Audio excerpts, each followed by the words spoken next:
एक ज़ईफ शख्स जिसके 5 बेटे थे, उसने अपनी सारी दौलत बेटों में तकसीम कर दी। उसने सोचा, अब मुझे रुपए पैसे की क्या जरूरत है, बकिया अय्याम अपने बच्चों के यहां गुजार लूंगा। पहले वो अपने बड़े बेटे के घर गया और उसके पास रहने लगा। इब्तिदाई अय्याम में तो बड़े बेटे ने उसकी बहुत खदमत की और आओ भगत की और कहा, आपका ख्याल रखना तो मेरा फर्ज है। मगर थोड़े दिनों बाद ही वो अपने बाप से बीजार हो गया।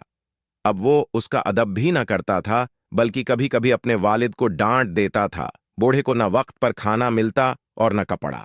आखिर बूढ़ा भी अपने बड़े बेटे के सलूक से तंग आ गया और दूसरे बेटे के पास चला गया। वहां भी इब्तिदाई अय्याम इच्छे गुजरे, फिर मंझला बेटा भी बड़े की तरह बीजार हो गया। उसकी बीवी तो अपने ससुर के साथ बदज़बानी भी करती और कहती कि हम पहले ही मुश्किल से गुजर बुसर कर रहे थे, अब तुमने भी आकर मजीद परेशान कर दिया है।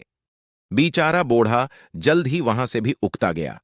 फिर मंझले बेटे के पास गया, मगर उसके सलूक से भी परेशान हो करौआ सबसे छोटे और लाडले बेटे के पास जा पहुंचा और वहां से भी तंग होकर निकला। बेचारे को कहीं चीन न मिला। सारे बेटे अपने वालिद को साथ रखने से बचना चाहते थे। कोई कहता, मेरे इतने बच्चे हैं, तुमको कैसे रख सकता हूं। कोई कहता, मेरा घर छोटा है। तो कोई कहता, मैं खुद बहुत गरीब हूं। वालिद 5वें बेटों की खुशामद करता। उसने रो रो कर कहा कि मैं तुम्हारा बाप हूं, मेरे बढ़ापे और कमजोरी पे तरस खाओ। मगर कोई भी परवाह न करता। एक मर्तबा 5 बेटे इकट्ठे हुए और सबने मिलकर फैसला कर लिया कि वालिद को किसी स्कूल भेज दिया जाए। वो रोजाना सुबह को जाए और शाम को आए, थोड़ी रोटी उसे दे दी जाए। वालिद ने सुना तो बड़ी आजिजी के साथ बेटों से कहने लगा, मुझे पढ़ना तो आता नहीं, मैं बूढ़ा हूं, मेरी आंखें कमजोर हो गई हैं, मुझे अच्छी तरह दिखाई भी नहीं देता। अब मैं स्कूल जाकर क्या करूंगा। मुझे कहीं रहने को थोड़ी सी जगह और एक टिकड़ा रोटी दे दिया करो, मैं पड़ा रहूंगा।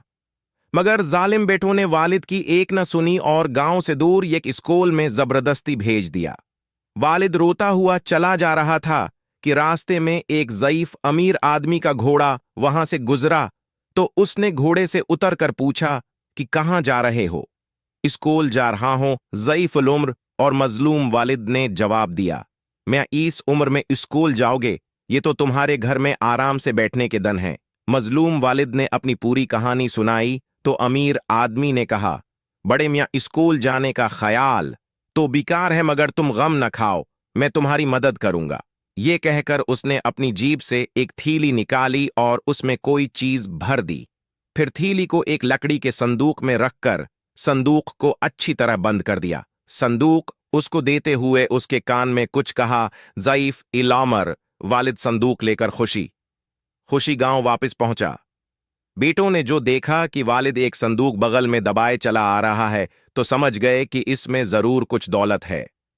उन्होंने अपने वालिद से ये न पूछा कि तुम स्कूल क्यों नहीं गए, बल्कि सब खातिर तवाज़ा में लग गए। हर एक उसे अपने घर चलने को कहता। फिर उन्होंने वालिद को खूब खाना खिलाया।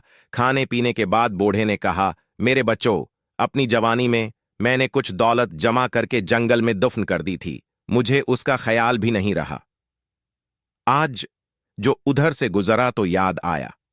जमीन खुददी तो संदूक जों का तूं था। अब ये मेरी जिंदगी तक यूं ही बंद रहेगा। मेरे मरने के बाद इसे खोलना और तुम में से जो मेरी ज्यादा खिदमत करेगा और बढ़ापे में आराम देगा, इस दौलत का ज्यादा हिस्सा उसी को ही मिलेगा। ये सुनकर 5वें बेटे आपस में लड़ने लगे कि अबा को मैं अपने पास रखूंगा। आप बूढ़ा जिस बेटे के पास भी जाता उसकी खूब आओ भगत होती।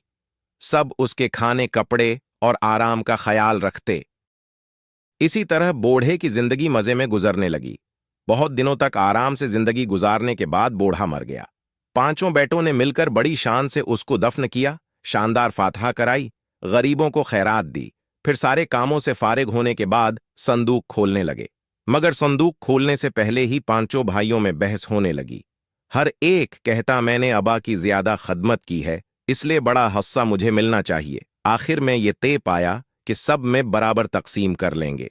संदूक खोला गया तो उसमें से बड़ी खूबसूरत रेशमी थैली निकली जिसका मन्हा बंद था। उसमें छन छन की आवाज आ रही थी। बड़ी बेसब्री से थैली खोली और फर्श पर खाली कर दी, मगर क्या देखते हैं कि इसमें से कांच के छोटे छोटे टकड़े गर कर फर्श पर फैल गए। उस पर पांचों बेटों को बहुत गुस्सा आया और वो आपस में ही लड़ने लगे। गांव के दूसरे लोग ये देखकर खूब हंसे और उन्ना फरमान औलाद से कहा, देख ली अपने बूढ़े बाप की अकल। उसे स्कूल भेज रहे थे ना तुम सब, मगर उसने स्कूल गए बगैर कैसा मजीदार सबक सखाया है।